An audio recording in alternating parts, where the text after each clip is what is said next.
the very beginning of this poem, I wanted to point out that he begins by mentioning the Trojan War. Right. That's the first line. Right. The first line of the poem is in modern English, since the siege and the assault was ceased at Troy. And he goes on and talks about, famous men and famous deeds. And I guess he's setting, his tale in the context of that, and saying this tale, is a successor to those sorts of Well, stories. here's what's going on there, right? Because he's going to bring that up. He's going to bring the siege at Troy and Brutus at the very end, very quickly, very briefly. So so that thing is a kind of is Brutus Alexander? Sorry, Alexander is there, but it's mainly Brute. That is the Brutus that the British thought they descended from. Okay. Gotcha. Okay. All right. So that London could be called Troynovant, New Troy. Right. Interesting. I never heard of that. Yeah. So some of the refugees made it all the way to the British Isles. Okay. And so we were related both to the Trojans and to the Romans, because the Romans had their myth that refugees from Troy, led by Aeneas, settled in the Italian peninsula. Okay. So what? But when we think about Troy, okay, and it's interesting. We begin with Troy. See, all these poets, they did everything very deliberately. Okay. They achieved 5 or 6 different effects at once. We think about Troy, the main thing we are thinking about is that Troy fell. Okay. Troy used to be and is no more. It was burnt to the ground. Okay.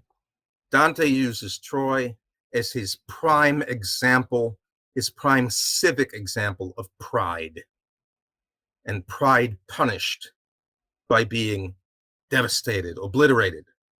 Okay. And the proximate cause of this devastation of Troy is an adultery. Okay.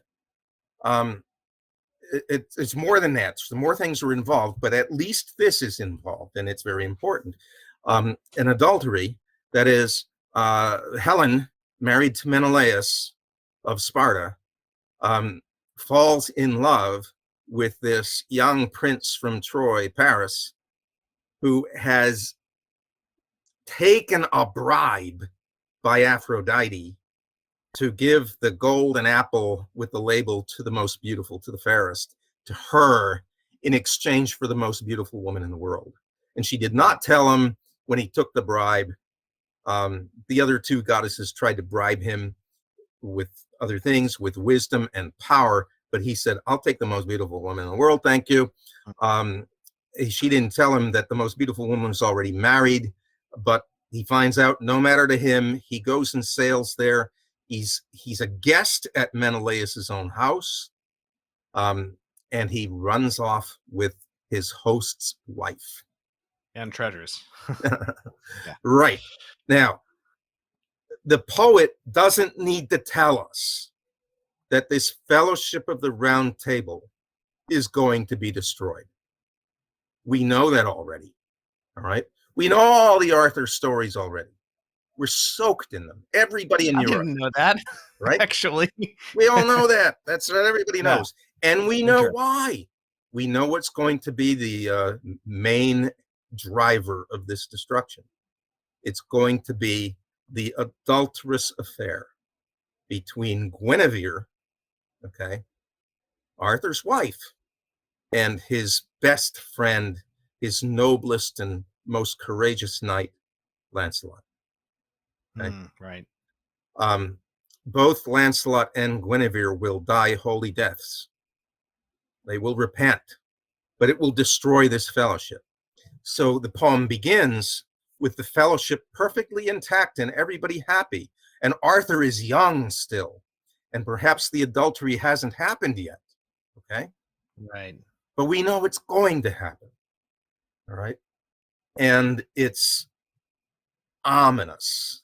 That's very interesting. I'm not really up on my Arthurian mythos. So this is one of the few stories that I've actually read from that time as an adult that I really am clear on the details of. Well, Yeah. we all know about Guinevere then, right? Yes. And Yes. Gawain is sitting next to her. Not because Gawain himself is he's unmarried, but not because he's a fornicator or anything like that. He's sitting next to Guinevere because he's sitting high up at table because he's Arthur's nephew, right? Right. But he's going to be sitting almost a year later in the castle of this, mysterious lord out in the middle of nowhere. He's going to be sitting next to that man's wife, That's right. beautiful Yeah. woman, and she is going to make a play for Gawain on 3 successive days. That's right. All right. And Gawain's immortal soul is in jeopardy.